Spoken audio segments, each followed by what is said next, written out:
এই চাকরি ব্যবস্থাটা করেছেন। আমরা সমস্ত পেপারসপত্র সোমবার দিন জমা দেব। দিদি এই ব্যবস্থা করেছে। 24 ঘন্টা কেটে গেল, এখনো পর্যন্ত কাউকে গ্রেপ্তার করতে পারেনি পুলিশ। কিভাবে দেখছেন বিষয়টা? দেখুন, পুলিশ সব দিক খতিয়ে দেখছে। এর পিছনে কে বা কারা আছে, কারাই সমাজ বিরোধী, কারাই খুনি এবং কিভাবে এই ঘটনাটা ঘটলো, সব দিক খতিয়ে দেখে নিশ্চিতভাবে পুলিশ এর তথ্য উদ্ঘাটন করবে এবং প্রকৃত যারা খুনি তারা ধরা পড়বে। এবং এটাকে নিয়ে আমরা রাজনীতি করিনি, কারণ আমরা দেখেছি, আপনারা দেখেছেন যে যখন কেউ খুন হয়, এই ভাঁড়ে যখন 23 সালে খুন হয়েছিল তখন পরিবারের পক্ষ থেকে প্রথমে কোনো এফআইআর করা হয়নি, কিন্তু এই নওশাদ সিদ্দিকীদের প্ল্যানে আমাদের 70 জনের নামে একটা কমপ্লেন করে দেওয়া হয়েছিল। আমরা এই নোংরামো করিনি, আমরা এই নোংরামো করবো না। আমরা চাই প্রকৃত খুনি যারা, তারা শাস্তি পাক, তাদেরকে ধরা হোক।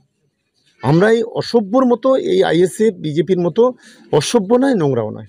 শুনুন, পুলিশ 161-এ 50 জনকে জিজ্ঞাসা করতে পারে। কাউকে জিজ্ঞাসাবাদ করা মানে আমাকেও তুলে নিতে পারে, আপনাকেও তুলে নিতে পারে, জিজ্ঞাসা করতে পারে। জিজ্ঞাসা করা আর অ্যারেস্ট করা দুটোর মধ্যে আকাশ পাতাল তফাৎ আছে, এটা প্রথমেই বুঝতে হবে। এটাকে নিয়ে কেউ কেউ রং লাগাতে চাইছে, এটা কিন্তু একদম ঠিক নয়।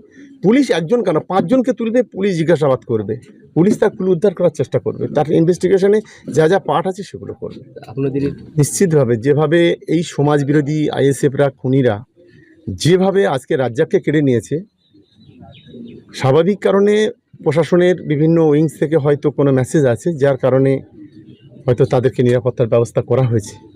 এটা করা উচিত বলে আমি মনে করি। আমি তার জন্য কলকাতা পুলিশকে আমি ধন্যবাদ জানাচ্ছি। কোথাও কি ভাঙড়ের তৃণমূল?